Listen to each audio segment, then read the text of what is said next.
Hi, I'm Matthew, the Kinder Traveler. I've been traveling the last few years to visit my mom who moved back to her hometown of Chiang Mai, Thailand. I've had the chance to explore and visit a few other countries like Vietnam, Cambodia, the Philippines, and some other amazing destinations. This year, I was making plans to return to Thailand in Southeast Asia to start making some travel videos and of course visit my mom and family. But 2020 had different plans. Unable to travel abroad, I realized there was so much more to learn and explore right here in my hometown and state of New York. So on this first episode of the Kinder Traveler New York Rediscovered, I'm going to explore the Erie Canal, which significantly shaped the city I grew up near, New York, in the early years of the US. I'll be joined by my friend Steve as we bike along a section of the Old Erie Canal. Then I'll be visiting the Erie Canal Museum in downtown Syracuse to get a historical understanding of this waterway. And then I'll be going on a Pathways to Resistance walking tour that was offered by the museum that explores the African American experience on and along the banks of the Erie Canal. On this premiere episode of the Kinder Traveler New York Rediscovered.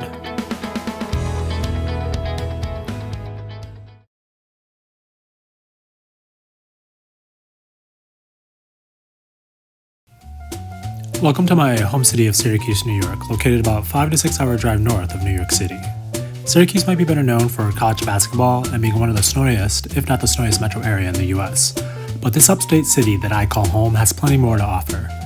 From its rich history, beautiful surrounding natural landscape, and an active arts, music, and cultural scene, Syracuse is a fun place to discover new things and a great home base to explore the rest of the state. Over the last decade, Syracuse has seen a renaissance, with older buildings being renovated and some new buildings that are changing the skyline. This has brought a new life into our downtown district, bringing new residents, shops, and restaurants. And at the heart of Syracuse, the legacy of the Erie Canal remains a vital and important part of the history of the city and for much of upstate New York. While the Erie Canal no longer runs through Syracuse, parts of the Erie Canal still exist today. And that is where I'm headed to first with my friend Steve. We are on our way to Chittenango Landing Canal Boat Museum, located within the Old Erie Canal State Historic Park, which is 15 miles east of Syracuse and north of the village of Chittenango. The Canalway Trail running through Chittenango is open for plenty of outdoor activities. And because of the ongoing pandemic, the museum is requiring visitors to wear masks, respect social distancing measures, and limit group sizes. There was just two of us, so we signed up for some bikes that were offered free as part of a staycation program through the New York State Canal Corporation. Visitors could also take out kayaks on the canal. I hope this is a service that they'll continue next season for visitors because it's a great way to explore the area and learn more about the Erie Canal. So we got our bikes and headed down the towpath on the edge of the canal. As a young country, for better or worse, the United States set its eyes westward. DeWitt Clinton promoted the idea of a westward canal as early as 1811 while serving in the New York State Senate. Engineers began devising plans for a canal system that would connect Lake Erie in the west to the Hudson River in the east down to New York City. Construction of the Erie Canal began on July 4, 1817. At that time, many of the planners were not engineers by trade. The chief engineer, Benjamin Wright, was a lawyer. And because these men had little to no training, they created new ways to overcome many of the physical obstacles they faced. Wright's group of self-taught engineers were often referred to as America's first school of engineering. The canal was completed in 1825 and spans 363 miles across New York. At that time, it was heralded as a modern engineering marvel, and some even considered it the eighth wonder of the world. Once completed, canal boats were pulled by the power of mules and horses. I never understood the importance of mules on the canal until I visited the Erie Canal Museum a bit later. We were riding our bikes on what was the old towpath. Today, it's a multi-use recreational path and still mostly runs beside the Erie Canal from the western part of the state to the east, passing through the beautiful New York countryside. The Erie Canal was the pride of New York State and a growing nation and became a symbol of progress. Canal towns and cities like Troy, Rome, Utica, New York were named after classical cities that too had represented progress in their own times. And Syracuse, my hometown, was also named after a classical city in Sicily, where I'm headed to next for a visit to the Erie Canal Museum to learn more about the legacy and history of the canal and how it shaped and continues to impact my hometown. The Erie Canal Museum is currently open, but because of COVID-19, new measures are in place to keep visitors safe. I'm meeting with the Erie Canal Museum Director Natalie Stetson in downtown Syracuse. The Erie Canal Museum was one of those places that I knew existed but never visited. I can't tell you how many times I walked past this building and never really explored the museum. So I'm excited to learn more about the canal and the story of the museum itself. Erie Canal Museum is located right in the heart of downtown Syracuse, across the street from City Hall, on Erie Boulevard, which used to be the Erie Canal. We have the historic 1850 Syracuse Waylock building as the heart of the museum. It is a building that was right along the banks of the Erie Canal, where canal boats were once weighed to have a toll assessed.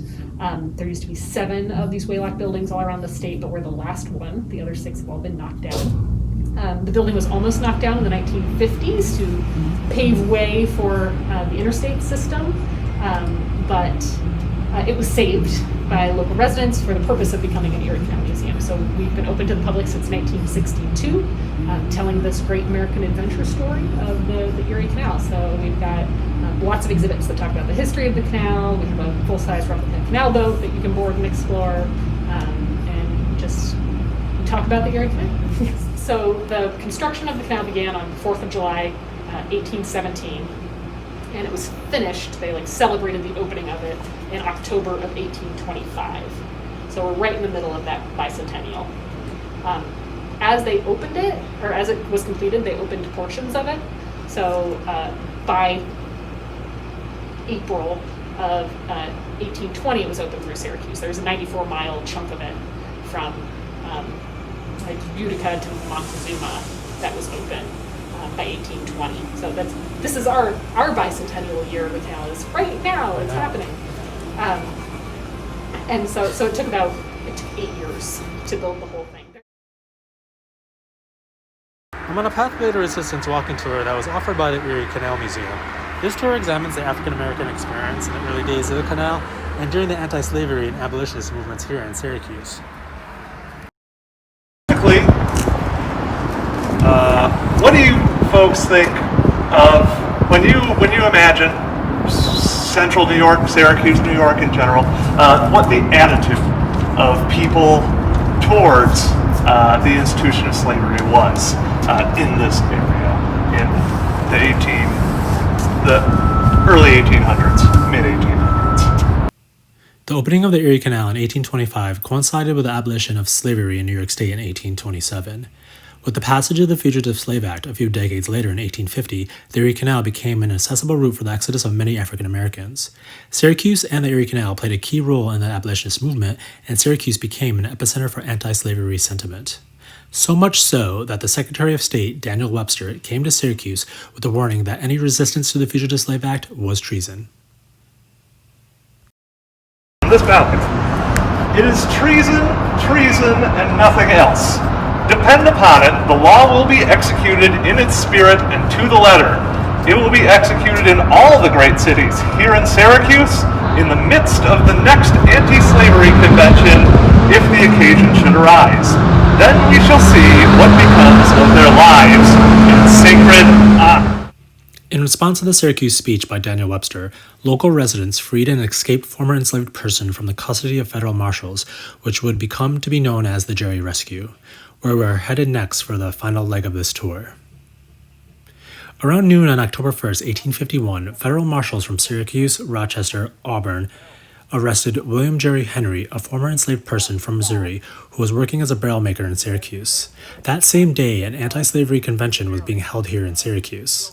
A large group of abolitionists stormed the police station with battering ram in tow and rescued Jerry, defying the Fugitive Slave Act.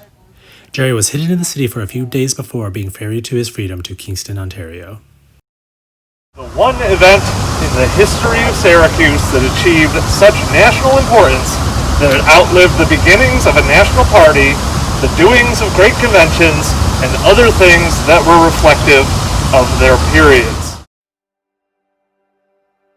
The story of the Erie Canal is intimately tied to the city and the region's past, present, and even future. And I'm beginning to realize and understand that there's so much more for me to dive into and to learn about right here in my own hometown and for much of New York. So I'm looking forward to traveling safely and experiencing much of this great state.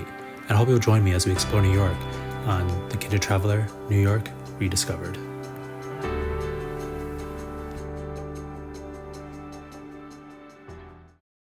Next episode of The Kindred Traveler, New York Rediscovered, I'll be joined by two of my closest friends, Callie and Seth, as we go for a hike at the Great Gully, a place I've never heard of before that is only about 40 minutes from me.